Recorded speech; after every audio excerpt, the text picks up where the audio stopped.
Number one cause of quarrels in marriage or even families is assumption.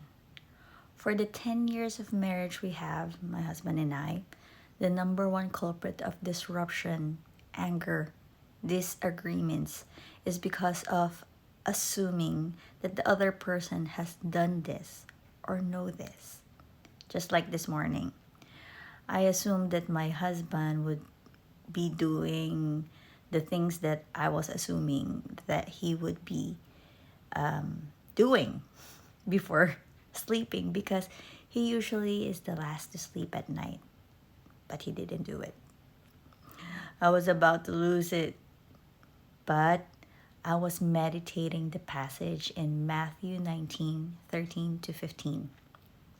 And it says, one day, some parents brought their children to Jesus so he could lay his hands on them and pray for them. But the disciples scolded the parents for bothering him. But Jesus said, let the children come to me. Don't stop them, for the kingdom of heaven belongs to those who are like these children. And he placed his hands on their heads and blessed them before he left. Look at the disciples. Why did they scolded the parents here?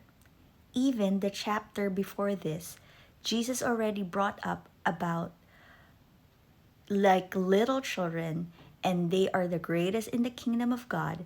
But still in this chapter, maybe it was the next day or the other days, but the disciples got angry with the parents.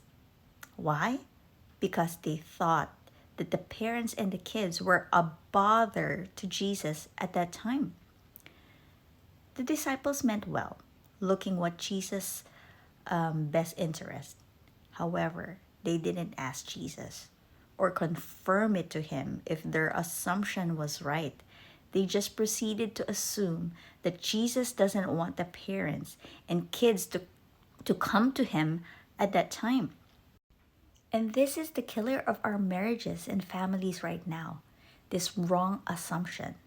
So what do we do to stop this and giving entry to the lies of the enemy? We need to stop and confirm. Make sure we lovingly confirm any thought to our spouses, to our kids, or to anybody, so we can stop the lies that the enemy is putting in our heads and filling our homes. So we need to make sure that we are confirming everything, every thought to our loved ones, to the people around us, so that we can fill our homes with light and love.